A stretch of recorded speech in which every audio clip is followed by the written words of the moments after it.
Good evening everybody, कैसे हैं आप सभी। एवर एग्जाम में आप सभी का स्वागत है। मैं अवनीश। चलिए स्टार्ट करते हैं आज की क्लास। आरआरबी सीबीडी 2 का एग्जाम आपका डेट आ चुका है। अब लास्ट मोमेंट पे एक बूस्टअप चाहिए होता है, एक स्ट्रैटेजी बोल सकते हैं आप उसको, या ऐसे बोल सकते हैं कि लास्ट मोमेंट पे क्या करें क्या ना करें। ऐसे बहुत सारे डाउट आपके दिमाग में आ रहे होंगे, तो उन्हीं के बारे में आज क्लास के अंदर हम डिस्कस करेंगे। कैसे हैं आप सभी। चलिए फिर स्टार्ट करते हैं।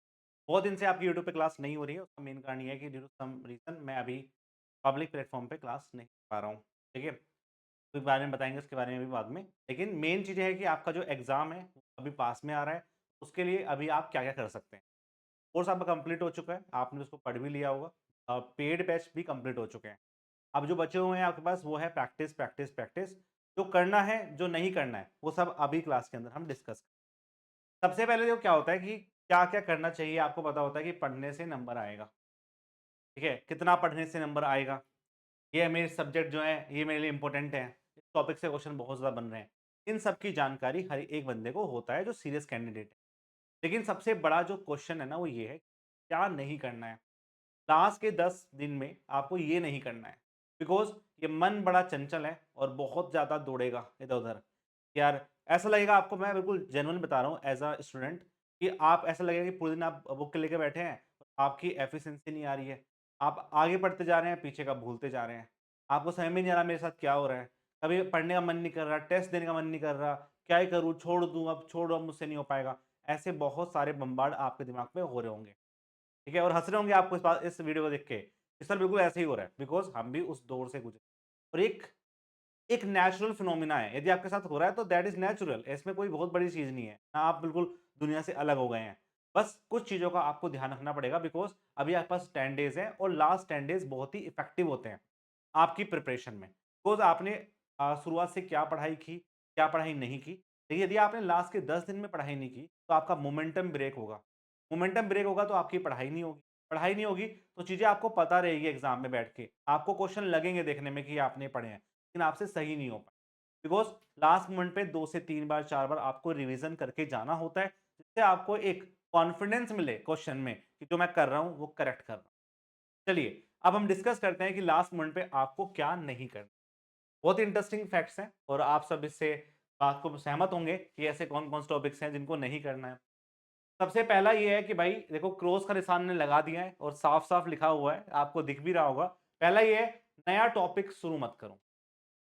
बहुत सारे बच्चे मुझसे पूछ रहे हैं, सर मैंने स्टील नहीं पढ़ा, अब मैं क्या स्टील कैसे पढ़ के जाऊँ? सर मैंने अभी तक बिल्डिंग मटेरियल नहीं पढ़ा, अब मैं कैसे करके जाऊँ? जो आपने पढ़ लिया है, उसी को बार-बार रिवाइज़ करो। यदि आप एक नया टॉपिक लेके बैठोगे, ये कोई सब्जेक्टिव पेपर तो है नहीं कि आपने 4 लाइन लिख दी, 5 लाइन लिख दी, 10 लाइन लिख दी तो आपको 2 से 3 नंबर मिल जाएँगे।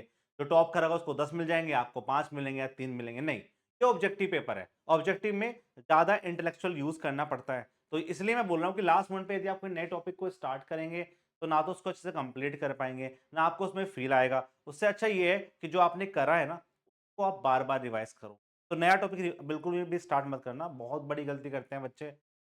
मैं देखो, बहुत ही हार्श रियलिटी बताऊँगा मैं आपको। हार्श रियलिटी ये है, जब आपका एग्ज़ाम का डेट आता है तो बहुत सारे लोग आपको यूट्यूब पे पढ़ाएँगे। हम भी उनमें से एक हैं, ठीक है? बट यदि मैं एज़ अ स्टूडेंट यदि मैं सोचूँ तो मैंने कभी लास्ट मोमेंट पे यूट्यूब को नहीं देखा। उसका मेन कारण ये है कि यूट्यूब पे जो भी चल रहा होगा और मुझसे नहीं हुआ वो एंड टाइम पे, तो मुझे वो डीमोटिवेशन देगा। ठीक है? और मुझे लगा कि यार ये भी नहीं आता, ये भी नहीं आता, ये भी नहीं आता। यदि यही क्लास पेपर से 2 महीने पहले, पेपर से 1 महीने पहले हो जाती, तो उसको ठीक करने का मेरे पास समय होता। अब समय नहीं है। ठीक है? तो ये अभी यदि आपको लगता है कि आपने बहुत सारे टेस्ट दे दिए हैं, आपको सब पता है, तो आप यूट्यूब पे क्लास देखो।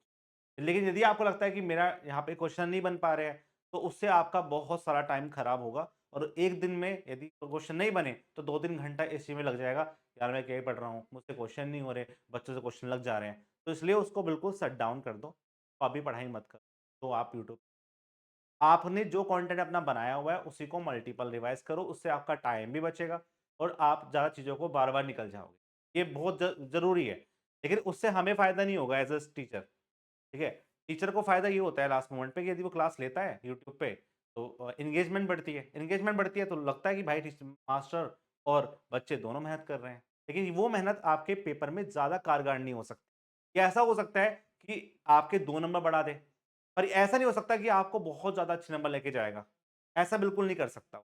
बिकॉज़ उससे आपको कभी भी ऐसा कॉन्फिडेंस नहीं आएगा लास्ट मोमेंट पे। वो डीमोटिवेशन नहीं देगा। ये मेरा पर्सनल है। बहुत सारे लोगों को लगता है कि लास्ट मोमेंट पे पढ़ के हम सब कुछ छोड़ देते हैं। तो भाई आप कर सकते हैं। ये आपका अपना है। मुझसे तो नहीं होता है। बात करते हैं दूसरा, चेस गेम तिकड़मबाजी कर रहे हैं मॉक में।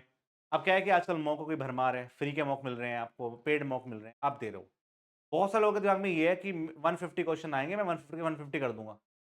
सही हो या गलत हो? तो ये दिमाग में लेके मत चलो। आपने बहुत सारे सबसेट बनाए होंगे। जैसे बहुत सारे लोग क्या करते हैं, बिना थिंकिंग करे हुए सीधा ऑप्शन मार देते हैं कि ये आंसर होगा, ये आंसर होगा, ये आंसर।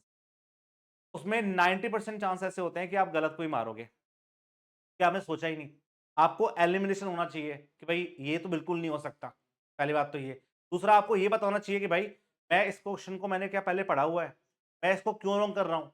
उस चीज़ में यदि आप गैस मारोगे तो आपके नंबर अच्छे आएँगे। ऐसे नहीं कि ईन-वीन तोता-तीन कर दिया तो नंबर नहीं आते। जितने आप गलत करोगे उससे ज़्यादा सही आपके हो नहीं पाएँगे और नंबर आपका आएगा नहीं। इसलिए तिकड़मबाजी छोड़ के मॉक को दो और उसमें बहुत सारे सेट बनाओ आप। अभी टाइम भी है, आप देख सकते हैं कि यदि मैंने तुक्के नहीं मारे, तो मेरे कितने नंबर आए थे। यदि मैं तुक्के इतने मार रहा हूँ, तब मेरे कितने नंबर में बढ़ोतरी हो रही है। उसके यदि आप 5-6 सेट टेस्ट दोगे तो आपको पता रहेगा कि भाई मैं कहाँ मैच करता हूँ। और ये सबका इंडिविजुअल है। ऐसा नहीं है कि एक के साथ हो रहा है, सबके साथ होगा। लेकिन आपको पता रहेगा कि मेरा गैस वर्क कितना काम करता है और मेरा गैस वर्क कितना काम नहीं करता। बहुत सारे लोग हैं जिनका गैस वर्क बहुत अच्छा काम कर जाता है लास्ट मोमेंट पे। लेकिन बहुत सारे पढ़ने वाले बच्चे ऐसे हैं कि नहीं सर हमसे तो नहीं होते हैं, हमारे क्वेश्चन गलत हो जाते हैं। तो वो आपको अपना पता होना चाहिए स्ट्रेंथ की मैं कहाँ पे लाइक। फिर हम बात करते हैं सोशल मीडिया, न्यूज़ से दूर रहो, ठीक है? भाई देखो ये बहुत बड़ा है ना? ये ऐसा आप सब में से, ठीक है, आपके फ़ोन में, ठीक है, वेल-बीइंग तो हो गई, डिजिटल वेल-बीइंग तो सबके फ़ोन में होता ही है, सेटिंग में जाके चेक करो। आप चेक करो कि आप अपना कितना टाइम स्पेंड कर रहे हो कहाँ पे। तो आप 1 घंटा तो सोशल मीडिया पे मिनिमम से मिनिमम होंगे ही होंगे। जब से शॉर्ट्स आए हैं, तब से ये आए हैं, आप देख रहे हो उसको, ठीक है? बट मैं कह रहा हूँ कि देखना कोई गलत चीज़ नहीं है। लेकिन अपने मन को भी समझा लो यार बेटा 10 दिन है ना, तो फ़ोन बाबू अभी आराम से बैठ। अभी सिर्फ़ मैं अपने पढ़ाई पे फ़ोकस करना चाहता हूँ, मैं वो चीज़ करूँगा, ठीक है? आप फ़ोन से दूर नहीं हो सकते। आज की जनरेशन में तो बिल्कुल नहीं हो सकते। लेकिन आप अपने मन को समझा सकते हो। आप अपने फ़ोन को दूर रख सकते हो जब आप पढ़ाई कर रहे हो, ठीक है? तो उससे चीज़ें आप बेहतर कर सकते हो लास्ट मोमेंट पे। वरना क्या होगा 10 मिनट का आप रिफ्रेशमेंट ले रहे थे कि चलो स्क्रॉल करके देख लेता हूँ और कब में आपका 1-2 घंटा हो जाता है आपको पता नहीं चलता। सबके साथ प्रॉब्लम है, ठीक है? लेकिन इसको दूर किया जा सकता है। ऐसा नहीं है कि ये ऐसा बिल्कुल ही होगी कि ये तो ऐसी बीमारी है, इसका कोई इलाज ही नहीं है। इलाज सब चीज़ का होता है। ठीक है, आप 10 दिन बाहर घूमने निकल जाओ, आपको अपने फ़ोन की याद भी नहीं आएगी। तो इट इज़ ऑल अबाउट कि आप अपने दिमाग में चाहते क्या हैं? तो आप परेशान होते हैं तो आप स्क्रॉल करना स्टार्ट करते हैं क्योंकि उसमें दिमाग लगता नहीं है। बस देखते जाओ, देखते जाओ, देखते जाओ। तो ये चीज़ें आपकी मेमोरी खराब करती है, लास्ट मोमेंट पे आपका टाइम जाएगी टाइम जाया करेगा, आपकी आँखों में ख आँखें भी दर्द कर सकती हैं, ठीक है? जो पढ़ाई में फिर काम नहीं आएँगी। तो ये उससे अभी थोड़ा दूर रहो, ये बहुत ज़रूरी है, ठीक है? और बताता हूँ, नेक्स्ट, हर छोटी गलती पे गिल्ट मत लो, ये बहुत इम्पोर्टेंट है। लास्ट में आते-आते लोगों के कॉन्फिडेंस की लग जाती है वॉट। लोगों का कॉन्फिडेंस बढ़ना चाहिए टाइम के साथ-साथ कि आप प्रिपरेशन कर रहे हैं। पहले कम था, फिर बढ़ता चला नहीं, उल्टा होता है। कॉन्फिडेंस स्टार्टिंग में ज़्यादा होता है कि नहीं हम अच्छे से करेंगे, अभी टाइम है, 3 महीने मिले हुए हैं, फलाना-ढिकाना। लेकिन जब पेपर से 10-15 दिन बचे होते हैं ना, आप सरेंडर कर जाते हैं। मैक्सिमम लोग सरेंडर कर जाते हैं कि च नहीं यार, अब नहीं हो पाएगा मुझसे। टेस्ट में नंबर ही नहीं आ रहे आपके। मैं अपना बताता हूँ आपको। मैंने जिस पेपर की आप प्रिपरेशन कर रहे हैं, उसमें मेरे मॉक में कभी 90 से ऊपर मार्क्स नहीं आए। लेकिन मेन एग्ज़ाम में 109 आए थे। उसका मेन कारण क्या था कि मैंने सिर्फ़ अपनी गलतियों पे काम किया रेगुलरली। ये सोचे बिना कि कौन टॉप कर रहा है। उस टाइम पे भी लोग 140 मार रहे थे, पर वहाँ तो नहीं लगे उन पे, ठीक है? तो मुझे सोचना ही नहीं है उसके बारे में कौन क्या कर रहा है, कौन नहीं कर रहा है। मुझे अपने आप को इम्प्रूवमेंट करना है और वही मुझे रिज़ल्ट देके जाएगी। तो उस पे आप फ़ोकस करिए ना कि इस पे उसके नंबर अच्छे आए, मेरे नंबर कम आए, वो क्या कर रहे हैं, ये नहीं कर रहे हैं। ये मॉक इसलिए होते हैं कि आप जो गलतियाँ कर रहे हैं, वो एग्ज़ाम में ना। बस इतना मतलब होता है मॉक का और कोई मतलब नहीं है। ठीक है, आप सोचो कि नहीं हमसे तो नहीं हो पा रहा है, यहीं नहीं आ रहे तो वहाँ बहुत से बच्चे ऐसे हैं जिनके यहाँ जाते हैं, वहाँ नहीं आते। ठीक है, ऐसे भी केस हैं। उसका क्या मतलब है? उसका मतलब यही है कि भाई आप ओवर कॉन्फिडेंट हो गए कि यहाँ तो आ रहे हैं, वहाँ भी आ जाएँगे। इसलिए मेंटेन रहो, चीज़ों पे काम करते रहो, अपने आप चीज़ें बेहतर टाइम के साथ होती चली जाती हैं। ठीक है? ये आपको ध्यान रखना है। जैसे यार ये टॉपिक भूल गया, मॉक में गलती हो गई, ये सब फाइनल रिजल्ट डिसाइड नहीं करता। बिल्कुल सही बात लिखी हुई है इन्होंने, जिन्होंने भी लिखा है, ठीक है? बहुत सारे बच्चों के यही डाउट होते हैं, वो फ़ोन पे बात करते हैं कि स्टूडेंट अपने एक फ्रेंड से कि यार अब क्या करूँ लास्ट मोमेंट पे, आज 10 डेज़ में क्या करूँ? तो ये मत करना बिल्कुल, ठीक है? छोटी-छोटी बातों पे गिल्ट लेके बैठे हुए हैं, यार मुझसे नहीं हो पाएगा, क्या करूँ, छोड़ दूँ, क्वेश्चन लगा लूँ, मतलब बहुत कन्फ्यूजन में है। सुबह शाम को लेके बैठे हैं कि भाई सुबह ये करेंगे, पर कल कुछ हो ही रहे हैं। आपके पास कोई फिक्स प्लान नहीं है, तो आपको एक प्लान बना के उस पे फ़ोकस करते जाना है। आपको लगता है कि आप पूरा सिलेबस कंप्लीट नहीं कर पा रहे हैं 2 दिन में, तो आप 3 से 4 सब्जेक्ट करो डेली और उससे पढ़ाई तो रहेगी आपके पास कंटिन्यू। आपके पास क्वेश्चन प्रैक्टिस करने का मन नहीं कर रहा, तो आप थ्योरी पढ़ लो, थ्योरी का मन नहीं कर रहा, क्वेश्चन प्रैक्टिस कर लो, टेस्ट लगा लो। अपने आप को एंगेज रखने का बहुत मतलब होता है लास्ट मोमेंट पे, जिससे कि चीज़ें सारी दिमाग में घूम जाए। कि वही आपके एग्ज़ाम में जाके देखने को मिलेगी। आपने पहले से क्या किया उससे कोई मतलब नहीं पड़ता। लेकिन एंड टाइम पे यदि आपने दिक्कतें करी या एंड टाइम पे आपने पढ़ाई नहीं करी, तो आपको क्वेश्चन तो पढ़े लगेंगे और आपसे होंगे। ये बहुत फैक्ट चीज़ है। तो ये काम आप बिल्कुल मत करना, ठीक है? चलो, अब आपको पता है कि जो सिटी इंटीमेशन आ चुका है, तो पेपर तो आपका अब जल्दी होने वाला है, ठीक है? आपका जो मैं मैक्सिमम बच्चों को जो सेंटर पड़ा है, वो आस-पास ही पड़ा है। बहुत कम बच्चे ऐसे इनका दूर पड़ा है। लेकिन यूपीएससी का जो एग्ज़ाम होने की वजह से आपके बीच में डिफरेंस कम हो रहा है, 1 दिन का बीच में रहा है। तो मैं अब भी उनसे बच्चों से बोलूँगा, जिसकी प्रिपरेशन आपकी ज़्यादा अच्छी है ना, आप उस एग्ज़ाम पे फ़ोकस करना। यदि आपकी यूपी एक ही वैकेंसी मतलब आपको लगेगा कि वो एक बड़ी वैकेंसी है, बड़ा बन जाऊँगा। बट वो एक प्री एग्ज़ाम है और ये एक मेंस एग्ज़ाम है। आप इसमें एक एग्ज़ाम को पास करके आए हैं। तो इस पे आप ज़्यादा फ़ोकस करो, इसको आप निकाल के अच्छे से, क्योंकि जो कॉम्पिटिशन होता है वो प्री में ही होता है। आपको अब पता है आरआरबी में, मेंस में कॉम्पिटिशन बहुत सारा छिड़ जाता है। ये आपको ध्यान रखना है। इसलिए जिसकी प्रिपरेशन आपकी बहुत अच्छी है, उस पे आप फ़ोकस करेंगे तो आपको नंबर अच्छे देंगे। ठीक है? अब सिटी इंटीमेशन आ चुका है, अब एक बार चेक करो भाई कहाँ-कहाँ गया सेंटर आपके पास। ठीक है? अब कुछ बातों का ध्यान रखना है। अब वो बातें जो आपको करनी है, ठीक है? जो करनी है, उनके बारे में थोड़ा डिस्कस कर लेते हैं। ठीक है? मैं अपने ओवरव्यू से बताऊँगा, जिसमें मुझे फ़ायदा मिला और उससे भी आप बहुत सारी चीज़ों में सहमत रहेंगे कि आपको भी ऐसी प्रॉब्लम देखने को मिल रही होंगी, उनको आपको चेक करना। ठीक है? जब आपके पास सिटी इंटीमेशन आ चुका है, तो आपको पता है कि पेपर आपके कौन से शिफ्ट में होने वाला है। ठीक है? सुबह में होगा या शाम में होगा। अब इन बचे हुए 10 दिन में आपको उस वाले टाइम में ज़रूर पढ़ाई करनी है, जिस टाइम में आपका पेपर है। बहुत ही फैक्ट चीज़ है। बिकॉज़ आपको रात को पढ़ने की आदत है, आपको सुबह सोने की आदत है, आपको उस टाइम आप सोते रहते हो, तो दिमाग काम नहीं करेगा वहाँ बैठ के, बिकॉज़ वो वाला टाइम ही नहीं है आपका। तो अभी से उस चीज़ की आदत डालो कि आप मैक्सिमम पढ़ाई उस वाले टाइम में करो, जिस टाइम में आप, और हो सके तो मॉक दो उस वाले टाइम में। वो सबसे बेस्ट है, यदि आपका सिलेबस हो चुका है, तो आप मॉक दे सकते हैं।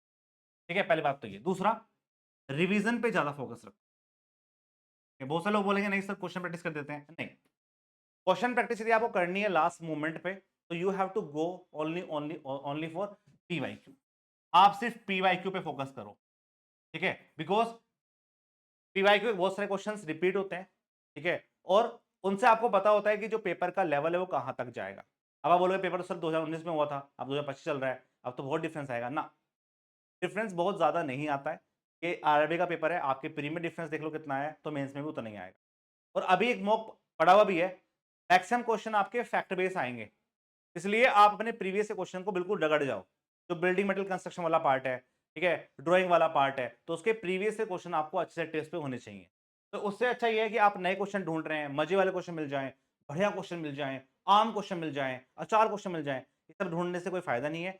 आप वो क्वेश्चन करो जो आपके पास पीवाईक्यू में पहले से ही।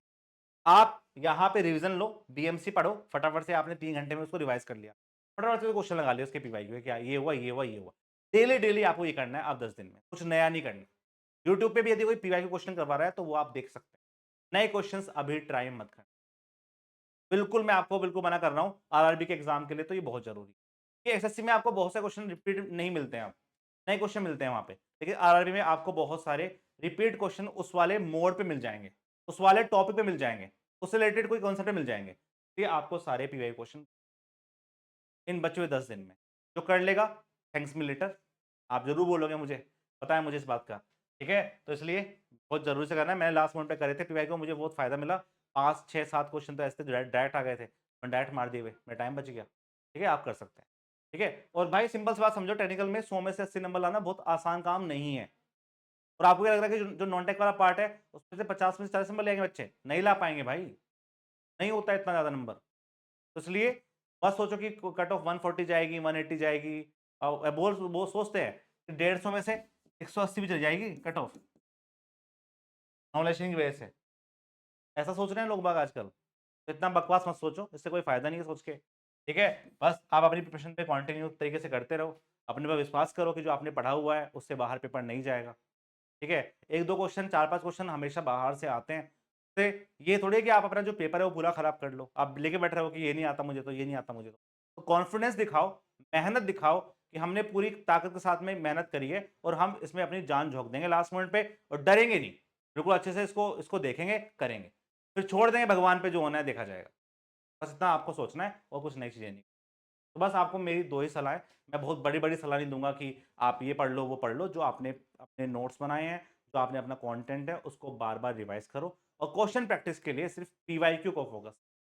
अब कोई नए क्वेश्चन को फोकस मत करो। यदि आपने पहले कर रखे हैं कोई क्वेश्चन, जैसे हमारे क्वेश्चन कर रखे हैं आपने IIT-CBT-2 के, तो उनको मल्टीपल रिवाइज़ करो। उसमें मैंने बहुत सारे आपको पीवाईक्यू करवा रखे हैं। ठीक है? और यदि आपको लगता है कि अभी टाइम है, तो आप टेस्ट दे सकते हैं। फिर आपको बैठना आएगा कि आप कैसे 2 घंटे बैठना है आपको, ठीक है? कैसे आपका माइंड कैसे काम करेगा, तो उसके लिए आप मॉक दे सकते हैं। बस मॉक देने से फ़ायदा आपको ये होगा कि भाई आपको बैठना आ जाएगा, बट उससे डिमोटिवेट नहीं होना। यदि आपको वो डिमोटिवेशन दे रहा है, तो मत दो मॉक, छोड़ दो मॉक को। बस रिवीज़न पे ज़्यादा फोकस। क्लियर है? इस बात को आपको ध्यान क्लियर है?